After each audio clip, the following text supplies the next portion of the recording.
Today's talk title is All the Places That You'll Go.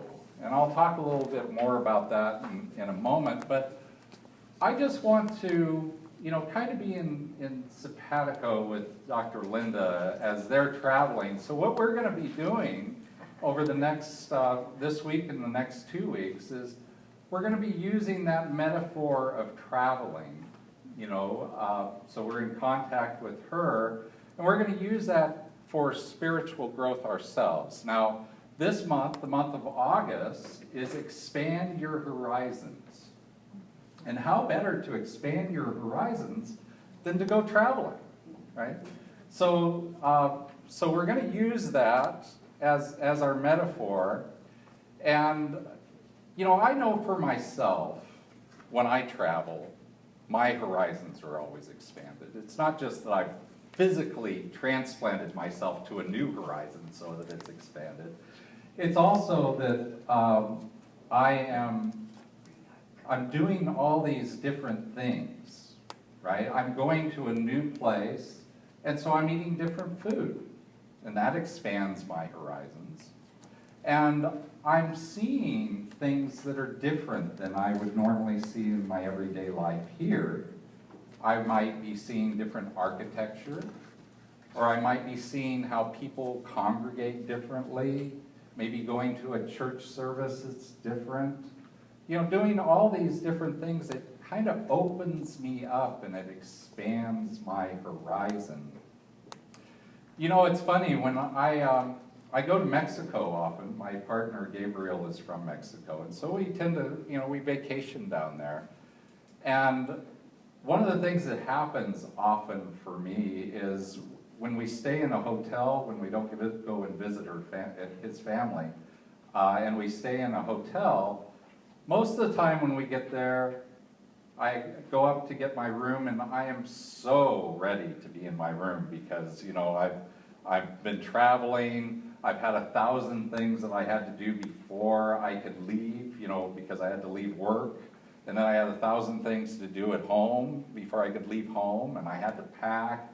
And let's not forget about the airport, going through the airport and everything. And so when I arrive in Mexico, I just want to get to my room and unpack my stuff and just relax.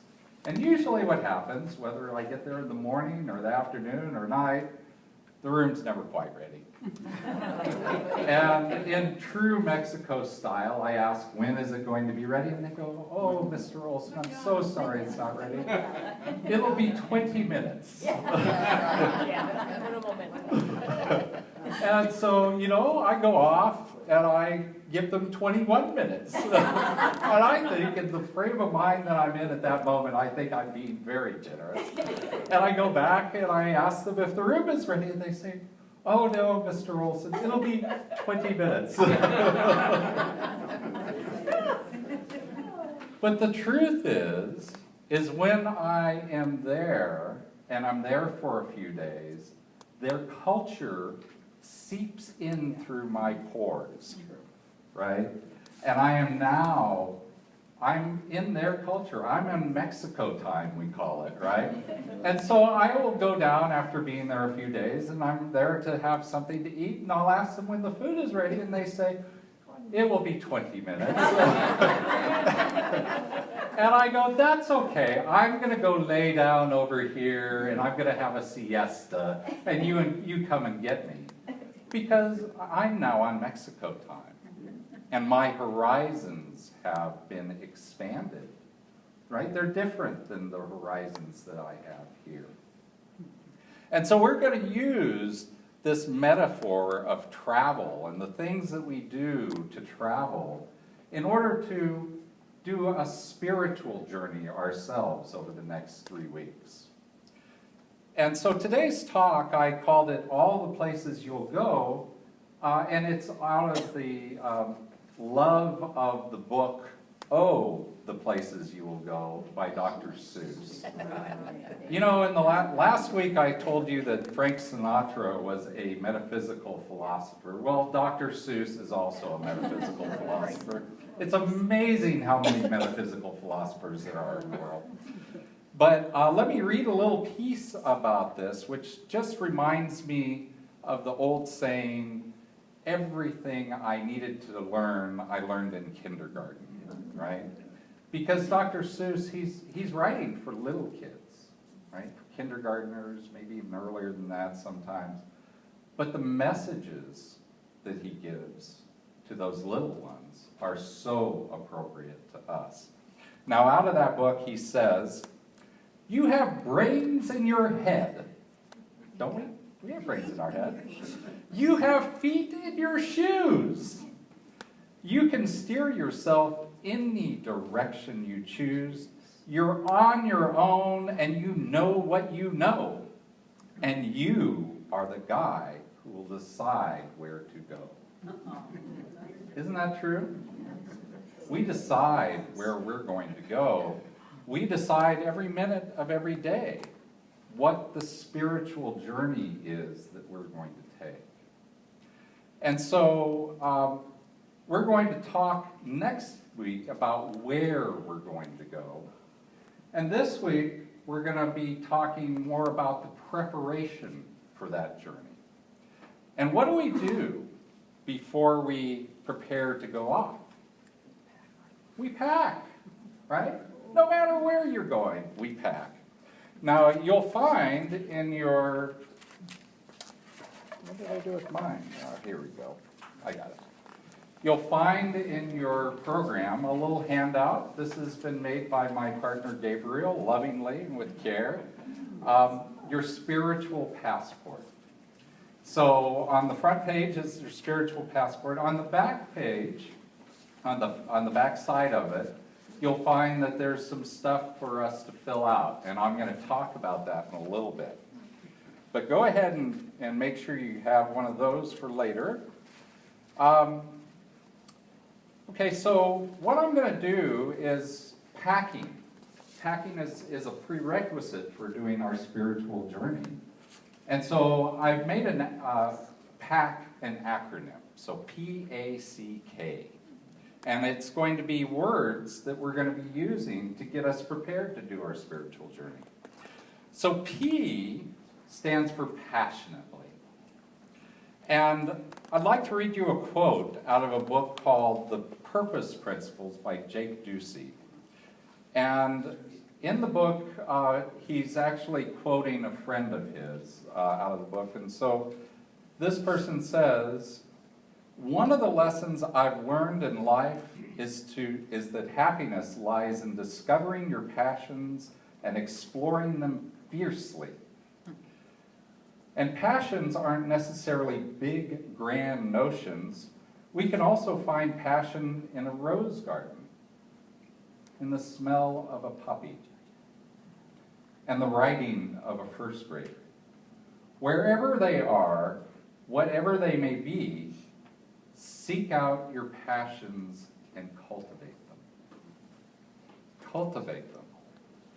We do a lot of cultivation in religious science. Have you noticed? You know, we talk a lot about, if you've taken any of the basic classes, we usually use the analogy of a seed, where the seed represents our thought, and the soil that we plant the seed into is the law, the presence that God is, that actually takes that thought and creates it into form that we actually feel and touch and live in every day. And so what this is saying is that we need to cultivate our passion. So what we need to do in that case is we need to take a little passion fruit seed. Remember our spiritual beans from 3 months or so ago? Yes. If you were here then, I talked about a lot about that process then, and we gave you little spiritual kidney beans, and some of you planted them. It was a lot of fun. But in this case, it's the same thought. We're going to take a passion fruit bean, and we're going to plant that. And we're going to plant that in the soil, and what's going to grow? A passion fruit plant. And we're going to be able to get off the passion fruit plant a passion fruit. And we eat that passion fruit, and we live passionately. So the question for the P word, passionately, is what are you passionate about? And knowing what you're passionate about is going to prepare you for your spiritual journey. It's like packing. It's like getting ready for your spiritual journey. Knowing what you're passionate about is a key piece of it. So that's P. So we're passionately, and then A is allow. So passionately allow. Now, in allow, what we're really talking about, because there's lots of definitions for allow, what we're talking about here is detaching. Allowing, because I'm going to detach from all the things that I'm attached to in my life.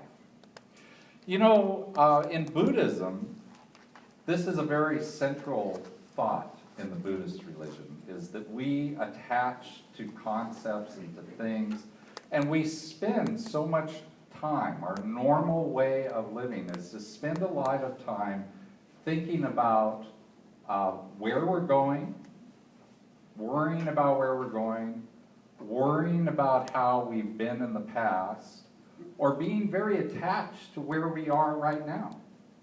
And you know, the truth is that that's all our own decision, and we get to decide whether we're going to be attached to those things or not. We can decide to let them go. And in fact, in Buddhism, they say that no matter what, you're going to end up letting it go, because either the thing that you're holding on to so tightly is, for some reason, one way or another, it's going to change and go away, or you're going to change and go away, right? Because we only ever live so long, right? I mean, that's just the truth of everyone. And so, you know, the question is what are we so tightly attached to that, you know, that it's keeping us from having our spiritual journey? Now, Reverend Linda, she could have been tightly attached to being here every Sunday, but she's not, right? She's allowing herself to go and to be in a different place, in a different way, so that she can experience something that's expanding her horizons. You know, there's another word. I'm taking a Buddhism class right now in ministerial school, and so I'm learning a lot more than I ever thought I would about Buddhism. And it's a lot of fun. I really like their religion. And they have taught me a new word. It's called reification, or reify. R-E-I-F-Y is reify. And what it means is it means that you take an object that's in your life and you give it more significance than it really has because of its relationship to you. So for instance, out in the parking lot over there are lots of cars. You know, the whole parking lot's filled up with cars and trucks and everything. But there's one truck out there that's my truck, right? There's probably one out there that's your car, right? And so that truck has a lot of significance to me only because of who I am in relationship to it and what it is in relationship to me, right? So I'm concerned that somebody might steal that one. I'm not so concerned about stealing that, them stealing your car. I wouldn't want them to steal it, but I'm much more concerned about them stealing my car, or wrecking it, or that it might break down. Those are all things that don't have to do with the object. They have to do with its relationship to me. And we do that in many places, right? My spouse, my job, right? My performance at the basketball game, I don't know, whatever it is, right? We reify objects. And by the way, we tend to do this to people too, right? When I say my spouse, what I'm really doing is taking Gabriel and I'm kind of forgetting for a moment that he's a person, and he's very important as the person because of who he is to me, right? And so the thing that we need to remember is just to be willing to detach, a little bit. We don't have to detach about everything, but just look for this exercise. Maybe think about something that you are really strongly attached to that maybe is getting in the way of you expanding your horizons. So, we have passionately, allow, and C is for curious. And curiosity, you can imagine how curiosity expands your horizons, right? Because when we're curious about things, we go off and we go to new places and we go look in places that we would never look because we're curious about them, right? Now, I personally think that one way as far as our expanding our horizons go, it's really important to be curious around the thing that is your gift, if you can be. It's good to be curious about anything, but I'm going to give you an example of being curious around the gift that you are. We all know who Jane Goodall is, I think, right? You know, she's the primatologist. She studied chimpanzees, and she was the first person ever to go out into the jungle and live among the chimpanzees, you know, to insinuate herself in with a troop of chimpanzees because she was curious about them, right? So curious about them. Now, in a great book, it's called The Great Works of Your Life by Stephen Cope. He tells a story of Jane Goodall when she was 4 years old. And at 4 years old, she's already showing these exact same qualities that she would show later on. When she was 4 years old, she was living in a place where they had chicken coops. And they actually got the eggs from the chickens and they ate the eggs. And so her parents had told her that eggs come from chickens. But she's 4 years old and she's looking at this chicken going, where in the world does the egg come out of? So she decides that she's going to go and she's going to follow the chicken to see it when it's laying an egg. So she follows a chicken into the chicken coop, but the chicken, you know, it's not comfortable with her being around, so it leaves. Now she's 4 years old, she's so curious about this, and she comes up with the idea that, oh, hey, maybe if I go hide in the chicken coop, then the chicken won't know I'm there and it'll lay its eggs. Pretty good for a 4-year-old, I think. So she does. She goes and she hides in the chicken coop for 4 hours. Oh my God. 4 hours. She's 4 years old. And so this is exactly what she does later on, right? Even for longer, for years at a time. But at 4 years old, she hides in this chicken coop for 4 hours. And eventually a hen comes in, you know, and it scratches up some straw, and it sits down, and it starts to cluck. And it stands up, and she sees the egg actually drop out of the chicken. So now she knows where the egg comes from the chicken. And she's so excited, and she's 4 years old, and she runs out of the chicken coop to go see her mother. Now, in the meantime, 4 hours for a 4-year-old, she's disappeared. You can imagine the turmoil that's going on in that house as they go searching for little Jane Goodall. But her mother sees that she is so excited and that she's got a story to tell. And so instead of being the mother that yells at her because she scared her, right? I'm sure she was scared. Instead, she listens to little Jane Goodall, and it sets her on a path. Now, I know that we're not always listened to in our curiosity. It's true. But one thing that I do know is that we can always listen to ourselves. Always.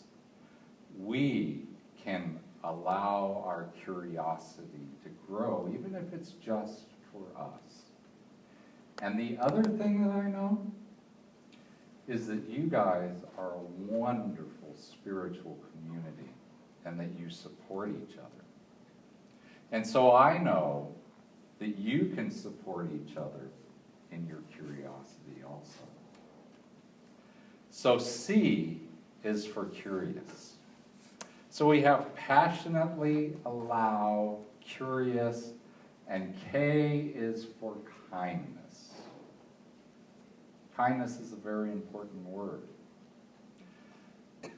The Dalai Lama says in the preface for the book, The Power of Kindness by Piero Ferrucci, I think I've got the name right. He says, "It is tremendously important that we try to make something positive of our lives. We were not born for the purpose of causing trouble and harming others. For our lives to be of value, we need to foster and nurture such basic good qualities as warmth, kindness, and compassion.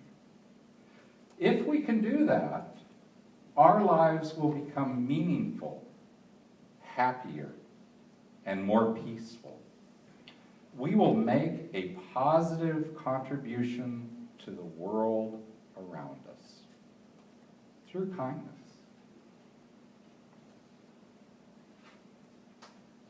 And I would say also that through kindness, we make a positive contribution to ourselves too. And so I'm encouraging you to think of a way of being kind in such a way that it expands your horizon. Right? Do something, a kindness that's maybe a little different than the kindnesses that you do, because we all do nice kindnesses, right? We all do things that are kind. But to expand our horizon, we need to, step into it a little bit differently. So what I'm going to invite you to do is, in your insert here, you have, on this side is the spiritual passport. On this side, you've got some stuff that looks like, a little bit like what you would see on the inside of a regular passport.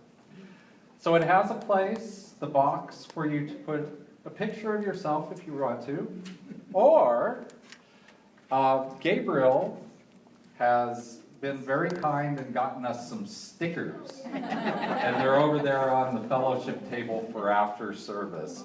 And so you can go through the stickers that are on the table when we go to fellowship, and you can pick one. We've got all sorts of smiley faces and, fantastical creatures for you to pick from.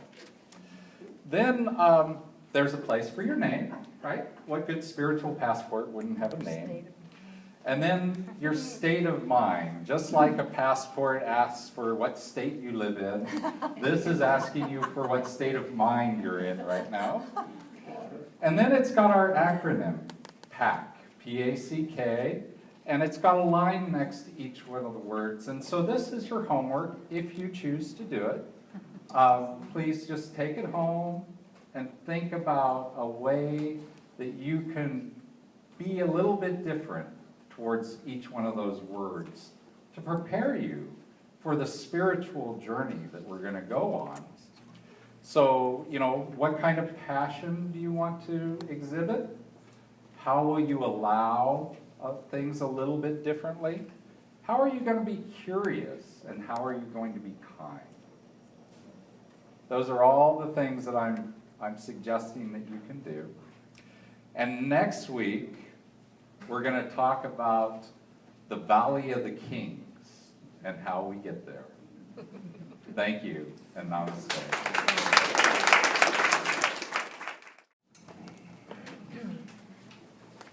So we're just going to go with them.